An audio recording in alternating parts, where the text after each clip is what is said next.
My name's Campbell Mattinson and I'm an author. And hi, by the way. The publisher is HarperCollins. It's called We Were Not Men. It is the story of boys who are not yet men and who are learning how to be brothers. They never got the chance to really learn how to be sons. They're learning how to be grandmothers, and mostly they're learning how to be men. Well, it's been a long journey. It started, I checked this date recently, but it started in 1990, and I know that. I know what date to check because I started writing it the week that a friend of ours died, and so I just checked when it was that he died, and it was in 1990. He lived in my local area, and he was an outstanding sportsman, and he was a bit of a hero to us. And when he died, it was just tragically in an accident on a river. It just it struck so hard that I just turned straight to the page to pour my heart out, and that was the start of the journey. He was a twin, and he died on a river, as I say. So my story is not his story, but it is a story of twins who live their life on rivers and creeks and in water. So it's very much from that initial outpouring. And because of that genesis, it's a very emotional story. It starts with the death of the twins' parents. And so the journey of the novel is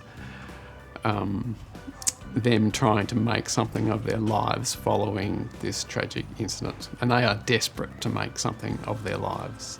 And they do this by falling really deeply into swimming, so deeply that they might make the Olympics. By falling in love with the same girl, which is not a great idea for twins. And by forming this relationship with their grandmother who looks after them, that is really, well, it becomes the book. It's very much a coming of age book in that it follows them from 9 years old to 17, 18.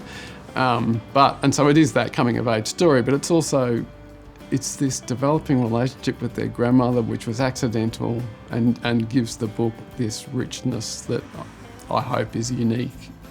It's really interesting where this book sits given the times, because I've been trying to write this book for 30 years, so the one thing I didn't do is try to pitch a book that was right for its times. This book could be 30 years out of date for all I would know. It almost couldn't be more apt. I mean, like there's always different angles on everything, but this is a book full of people who think they're good people and who are trying hard to be good people. I'm fascinated by this thing that everyone thinks they're good people, and when clearly lots of people aren't. But so everyone in the book thinks they're good people, but things still go wrong, and ultimately people characters in this book make questionable decisions, even though they're trying to be good, and even though we understand why they make those decisions. We've got boys who come to a realisation that they thought they were highly attentive, highly attuned, desperate to be good, who come to question that, and I just think that's really is for boys really couldn't be more fitting. It's not in the book, but people have been using this line about the book, that the book is about the difference between getting older and growing up, and these boys ultimately learn what growing up actually means, and I feel like a lot of men have never learned that. It is and it isn't. It's a debut novel at the age of 52, but so it's never too late. But I've made my living as a writer straight from out of high school in journalism and various types of writing. So I've almost never worked as anything else, really.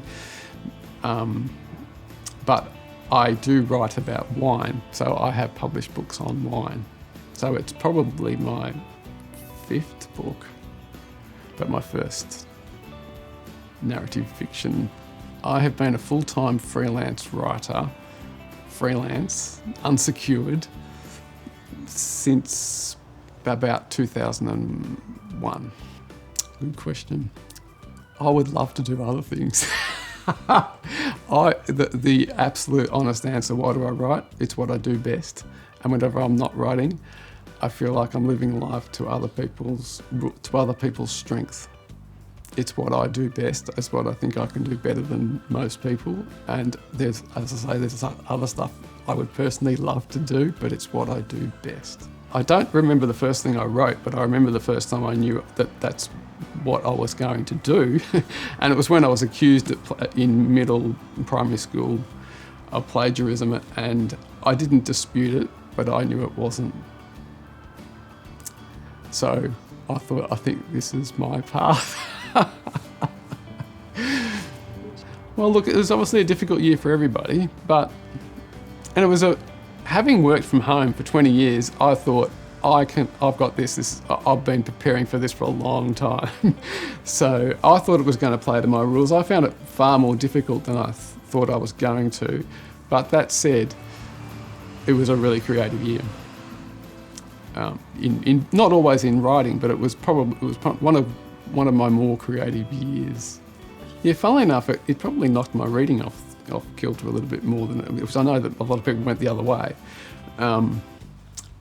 I'd been meaning to read Crawdads for a while, and I read that last year, and I think my book is a really emotional book, and so I'm attracted to other stories that really I become really attached to, and Crawdads I was attached to. I also, when I first pitched my book to an agent, the first thing she said was Boy Swallows Universe, and I thought, I better read Boy Swallows Universe. So I read that last year, and it deserves all of its acclaim. It's obviously a terrific book. And I reread Never Let Me Go, or Never Let You Go, which I just think is an extraordinary book, and rereading it just confirmed I still don't know how he wrote that book. It is a great, great book. So that was my 2020, but I probably read a little bit less than I normally do. There was a writer who I think might have either been a Melbourne or a Victorian writer named Ivan Southall, and I was obsessed with those books. They were the first books that made me go, this is something else. I'm just hoping it doesn't take another 30 years. I feel like the shackles are off, and that when I get the chance, I can't wait to get back to another story.